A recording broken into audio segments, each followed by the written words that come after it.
Hi everyone, I'm just popping on because I am part of a 5-day Accelerator program with the lovely Kerwin Rae. And I'm not here to sell you the program because it's actually free. But if you do want to pop in, I'll put the link in the comment section for you. So we're only on day one, got another 4 days, and honestly, day one has been so insightful. But the reason I'm here talking to you is I want to talk to you about fear. So during today's session, it was really interesting. Like there's so much goodness that came out of it. I've literally got pages and pages here, just of things that I need to work on, things that I've realised, and just pointers to really look at and to address for me personally and my business. But there's one thing I wanted to talk to you about, and that is fear. So Kerwin was talking about psychology, and the way that we think versus what our values are, and why we feel and think the way that we do. But one of the things that he spoke about is when you are born, there are only two fears that you are actually born with.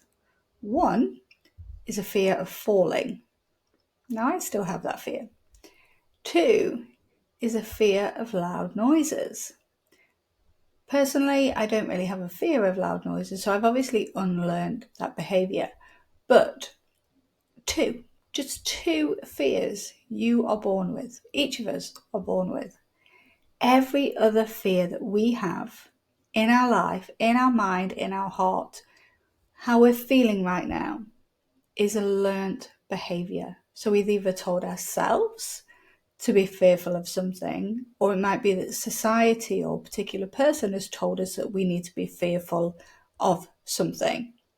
So I guess the reason I'm here is just really to encourage you. So it's really been insightful for me, and I've taken a look at some of the things that I'm fearful of and what I'm going to do to actually work on overcoming them. But I want to encourage you to do the same.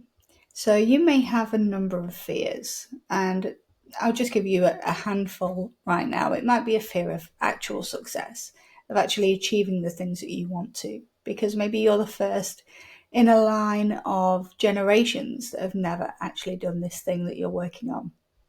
I'm probably one of those people that's fearful of that. I could think about a fear of losing everything, a fear of failure, a fear of showing up live on video. Some people are scared of that. A fear of being judged. There are so many fears that we each hold on to. And like I say, only two of those we're born with. So if you can address your fears, to think about what might be holding you back, to think about what you're fearful of, maybe then you can start to think about why you believe that, and maybe take a look at what steps that you can take to actually start and overcome those fears. Now, I'm on this journey myself. As I say, today has been a great day with Kerwin and the team, just understanding why we think and feel the way that we do, particularly around our mindset, around money. And I'm really excited for what the next few days are going to hold. But as I say, fear is something that really came up for me today, and getting me to think about my fears and what I'm fearful of. And I just want to encourage you to do the same. So let me know in the comments if you do this exercise, and really it's just taking some time to tune in with yourself and having to think about things. But let me know what those fears are and whether or not you think you can overcome them. I'm not saying that you can overcome them overnight. Literally, these fears have been embedded for so long. It's going to take time to overcome them. But if you can start to put steps in place to overcome them, you're going to start making progress towards that. That's all for today, and I'll no doubt speak to you again soon.